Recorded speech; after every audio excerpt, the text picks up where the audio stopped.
அம்மா எங்கள் அம்மா அன்னபூர்ணி அம்மாவே அப்படின்னு சொல்லிட்டு எங்கள் அன்னபூர்ணி அம்மாவோட கல்யாண வீடியோ வந்து இப்போ பயங்கரமாக வைரல் ஆகிட்டு இருக்கு. அவ்வளோ யூடியூப் சேனலாக இருக்கட்டும், சோஷியல் மீடியாவாக இருக்கட்டும், இன்ஸ்டாகிராமாக இருக்கட்டும், அம்மாவோட வீடியோ வந்து பயங்கரமாக வைரல் ஆகிட்டு இருக்கு.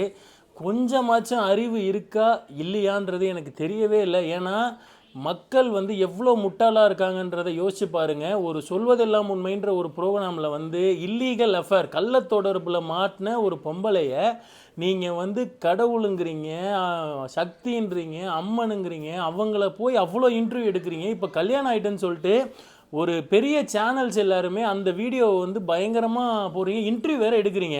இதெல்லாம் நம்ம நாடு எவ்வளோ சீர்கெட்டுட்டு இருக்கு, எவ்வளோ கலாச்சாரம் கெட்டு குட்டிச்சோராக ஆகிட்டுருக்கு அப்படின்றத யோசிச்சிங்க. மக்கள் வந்து நம்ம எவ்வளோ முட்டாளாக இருக்கோம். கடவுளை கும்பிடலாம், இவங்க கடவுள் பேரை சொல்லி ஏமாத்துற எல்லாரையும் கும்பிட்டுட்டு அவங்க காலெல்லாம் போய் விழுவுறீங்க. அவங்க கல்யாணத்துக்கு வந்தது பெருமை அப்படின்லாம் சொல்கிறீங்க.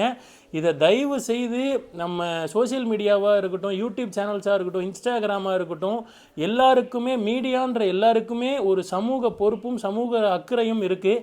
இந்தமாரி தேவையில்லாத நெகட்டிவ் பீப்புள்ஸ் போலீஸ் சாமியார்கள் எல்லாம் என்கரேஜ் பண்ணாமல் அவங்கள மேலே ஆக்ஷன் எடுத்து தயவு செய்து உள்ளே பிடிச்சி போடுங்க. இனிமேலாச்சும் கொஞ்சம் சமூக பொறுப்புடன் எல்லாரும் நடந்துக்கணும் அப்படின்றது என்னோட வேண்டுகோள். இதேமாரி கோவம் உங்களுக்கும் இருந்துச்சுன்னா மறக்காமல் தயவுசெய்து கமெண்ட் பண்ணுங்கள். இந்த வீடியோ பிடிச்சிருந்தா லைக் பண்ணுங்கள், ஷேர் பண்ணுங்கள். நல்ல ஒரு மாற்றத்திற்கு நம்ம சேனலை சப்ஸ்கிரைப் பண்ணுங்கள். தேங்க்யூ.